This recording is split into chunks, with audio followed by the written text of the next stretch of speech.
ఈ భూమి మీద పుట్టిన ప్రతి వ్యక్తి కూడా ఆ డివైన్ సోల్, ఆ దేవుని యొక్క అంశ, అదే సబ్కాన్షియస్ మైండ్, అదే మనిషి జీవితాన్ని నిర్దేశిస్తుంది.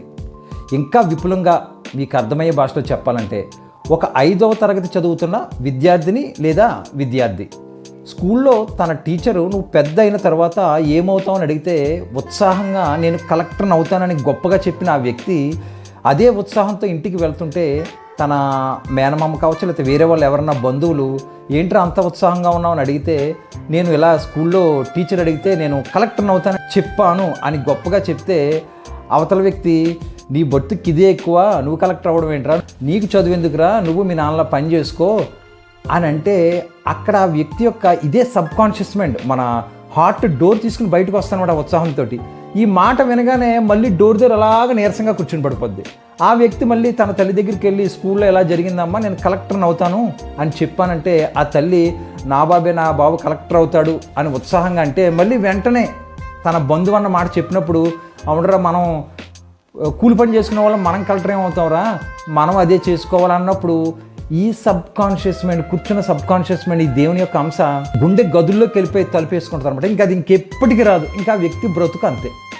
ఇది సబ్కాన్షియస్ మైండ్కు ఉన్నంత పవర్. ఇది ఒక మనిషిని క్రిందకి దించేది మొట్టమొదటగా మన చుట్టూ ఉన్న సమూహమే, అందులో ఎక్కువ మన తాలూకా బంధువులే. అంటే ఇది నెగిటివ్గా మనం తీసుకోకూడదు, ఇది సహజం. ఇది తరాల నుంచి ఇప్పుడు తరాల వరకు జరిగేదనమాట. దీని నుంచి మనం తప్పించుకుని ఎలా ఎదగాలి, ఇందులో మనం చేయాల్సిందేంటి, ఇదే సబ్కాన్షియస్ మైండ్. మరి కొంతమంది వ్యక్తుల్లో ఆ బంధువు అలా చెప్పినప్పుడు కూడా చెప్పేది ఏంటి, నేను అవుతా అని ధైర్యంగా ఫ్రీక్వెన్సీ తగ్గకుండా ఆ సబ్కాన్షియస్ మైండ్ గుండె లోపలికి వెళ్ళి తలుపు వేసుకోకుండా అలా నుంచోబెట్టి తల్లి దగ్గరికి వెళ్ళి చెప్పినప్పుడు, తల్లి కూడా అలాగంటే నిరుత్సాహపరిస్తే నిరుత్సాహపడకుండా వీళ్ళకి నేనేంటో చూపించాలి, నేను అవ్వాలి అన్న వ్యక్తులే ఆ కలెక్టర్ స్థాయి వ్యక్తులు అవుతారు. అదే మనం పేపర్లో చూసి ఒక రిక్షా పుల్లర్ కొడుకు కలెక్టర్ అయ్యాడు, ఒక కూలి పని చూసేవాడు కొడుకు కలెక్టర్ అయ్యాడు, లేతే వాళ్ళ కూతురు కలెక్టర్ అయిందంటే ఇదనమాట. అది 1% ఎందుకు అవుతున్నారు, ఆ సబ్కాన్షియస్ మైండ్ని సరిగ్గా ఉపయోగించుకోలేక. అంటే ఇప్పుడు ఆ వ్యక్తి యొక్క జీవన పరిస్థితి ఎలా ఉంటుంది అంటే, మొట్టమొదటి వ్యక్తి యొక్క జీవన పరిస్థితి ఎలా ఉంటుంది, అదే స్థితిలో ఇంక నా బ్రతుకు ఇంతేనేమో అని అలాగే ఉండిపోతాడనమాట. ఆ జీవన పరిస్థితులు కూడా అలాగే ఉంటాయి, లో లెవెల్లో ఉంటాయి. మరి ఇప్పుడు మేం చేసేది ఏంటి, మాకు గురువుగారు అప్పచెప్పిన బాధ్యత ఏంటయ్యా అంటే, నమస్తే అండి, దిస్ ఈజ్ గంగాధర్ పిడుగు, life transformation Guru and mind management coach through spiritual way.